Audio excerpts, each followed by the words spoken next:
Hello, I'm Nigel Palmer and I'm the author of the book, The Regenerative Grower's Guide to Garden Amendments. In this short video, we're going to talk about making pots, soil blocks that will be used to start seeds indoors. Soil blocks have many advantages when considering transplant as well as the root development of the plant before it's transplanted. One of the best things is you're not buying a pot that will probably end up in a landfill. Also, the root development of the plant, when it gets close to the edge of the pot itself or the soil block, it recognizes that there's an air layer there, and it generally stays away from that edge. This allows for root development throughout the entire block, and then when it's transplanted into the soil, those roots will continue to grow radially away from the root ball of the plant when it's in the pot.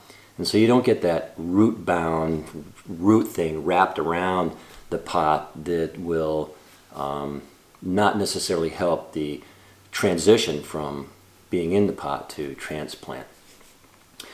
The other thing is that when you actually make these soil pots itself, you can add rainwater mixed with minerals of your choosing. So you can actually dial in a mineral content of the pot itself, within the pot itself, by mixing with a mineral amendment when you actually make the pot, which is a kind of a cool idea. Keep in mind that timing thing of when you plant. You want to make sure that when the plant is ready and the root structure is robust for going outside, that the soil temperature outside is adequate for the transplant of that plant. For instance, tomatoes and peppers like very warm weather, and if you're starting this process in February, you're probably going to have a far more developed plant that you want if you're going to transplant when the soil temperatures are in the 70-degree range. In my part of the world, that might happen in June, and so I'm thinking starting my plants in end of April kind of time frame. So here's making soil blocks for planting seeds indoors. So this is the material I need to make soil pots. I'm going to take soil and I'm going to compress it using these devices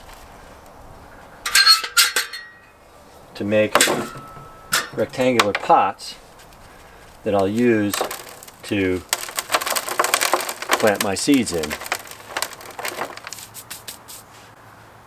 What I'm going to do is take the soil and mix it with water.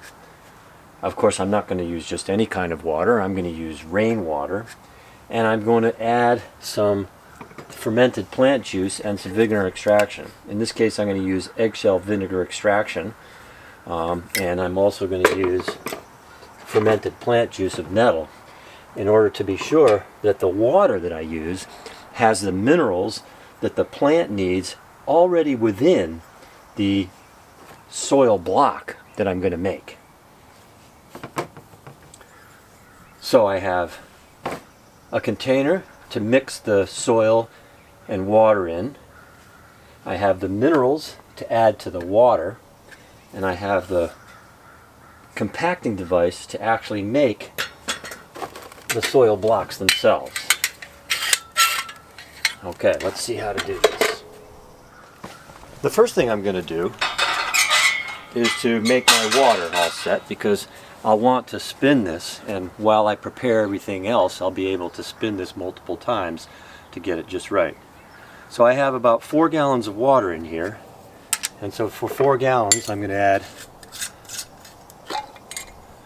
1 tablespoon of vinegar extraction of eggshell and 1 tablespoon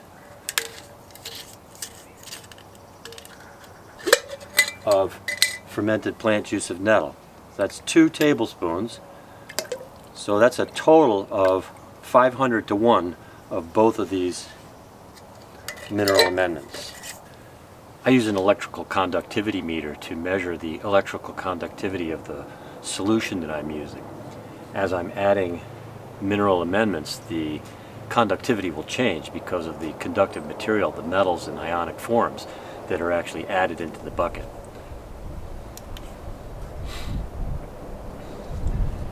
I now have an electrical conductivity of 0.12 millisiemens per centimeter, which is in the range that I like.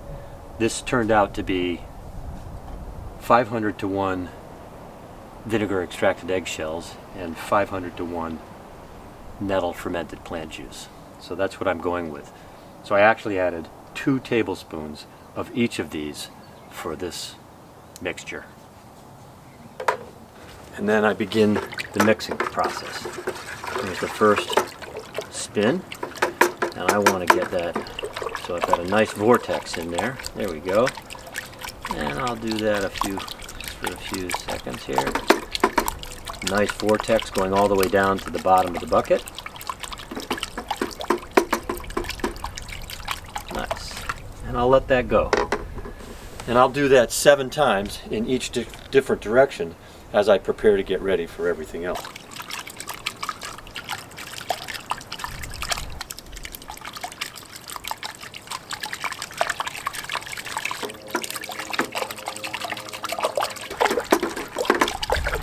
So next is mixing the soil and the water together.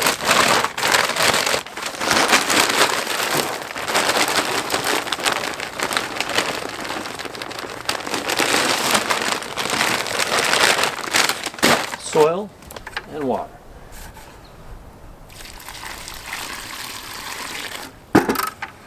You start somewhere and then you add soil or water to get it to just that right consistency. I'll use a small container so I can add small amounts of water at a time when I get close.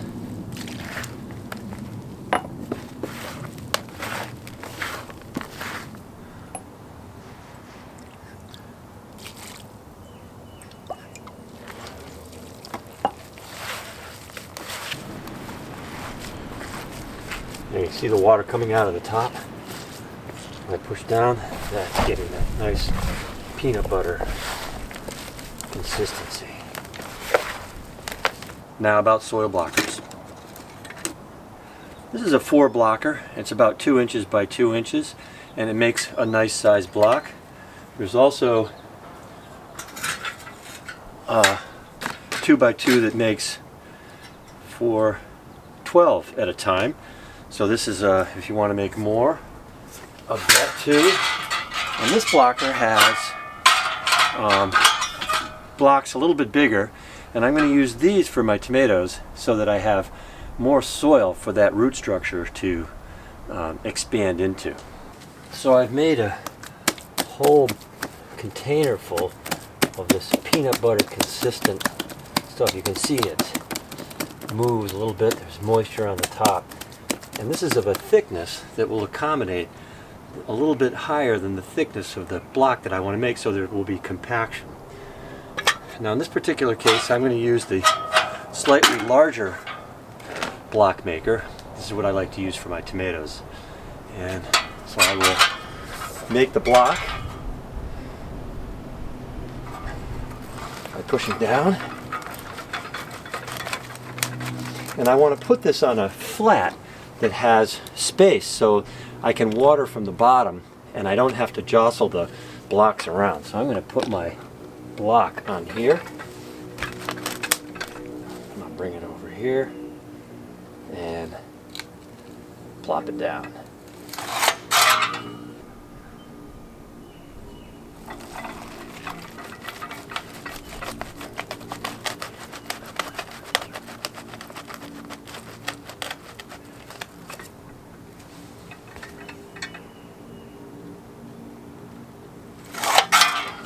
There's that.